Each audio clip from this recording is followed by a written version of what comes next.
সরকার করবে, নির্বাচিত সংসদ ছাড়া কেউ কোনো সংস্কার করতে পারবে না, করা যাবে না। সে কারণে আমরা বলতে চাই, একটা সুস্থ নির্বাচনের রোডম্যাপ ঘোষণা করুন।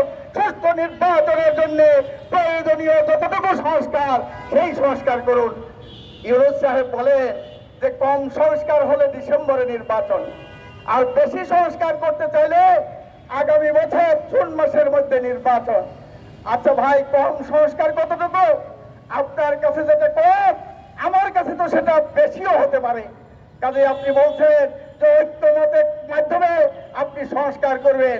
ঐক্যমত কেমনে হবে ভাই? ওই জামাত ইসলাম, স্বাধীনতা বিরোধীরা, মৌলবাদী সাম্প্রদায়িক শক্তি, তারা বলবে সংবিধান সংস্কারের মাধ্যমে এখানে বাংলাদেশকে ইসলামী রাষ্ট্র করতে হবে। আমি বলবো সেকুলার ধর্মনিরপেক্ষ গণতান্ত্রিক রাষ্ট্র করতে হবে। কিভাবে ঐক্য করবেন? তারা বলবে ইসলামী হুকুমত কায়েম করতে হবে। আমরা বলবো জনগণের প্রতিনিধিত্বশীল রাষ্ট্র এবং সরকার, সেই সরকার প্রতিষ্ঠা করতে হবে। কাজে ঐক্যমত তো এখানে হবে না, আপনিও ভালো করে জানেন। কাজে এগুলো তাল বাহানা করে, সময়ক্ষেপণ করে, নতুন দল করার জন্য যতটুকু সময় লাগবে সেই সময়ক্ষেপণ করে আপনি নির্বাচন দিবেন। দেশবাসী এটা মানবে না। আপনার প্রতারণা, আপনার মুখোশ উন্মোচিত হয়েছে ইতিমধ্যে। আপনি আগে বলেছেন আপনি কোনো রাজনীতি করেন না, রাজনীতি করবেন না। এখন ক্ষমতায় থেকে উপদেষ্টারা রাষ্ট্রের অর্থ দিয়ে, প্রোটোকল দিয়ে, সেনাবাহিনী ব্যবহার করে, গোয়েন্দা সংস্থা ব্যবহার করে আপনারা নতুন রাজনৈতিক দল করবেন, আর সেই দলের পেছনে মানুষ সমর্থন জানাবে। প্রকাশ স্বর্গের আওয়াজ করছেন। বাংলাদেশের মানুষের কাছে কিংস পার্টির কোনো আশ্রয় নাই, প্রশ্রয় নাই। বাংলাদেশের মানুষ কিংস পার্টিকে প্রশ্রয় দেয় না।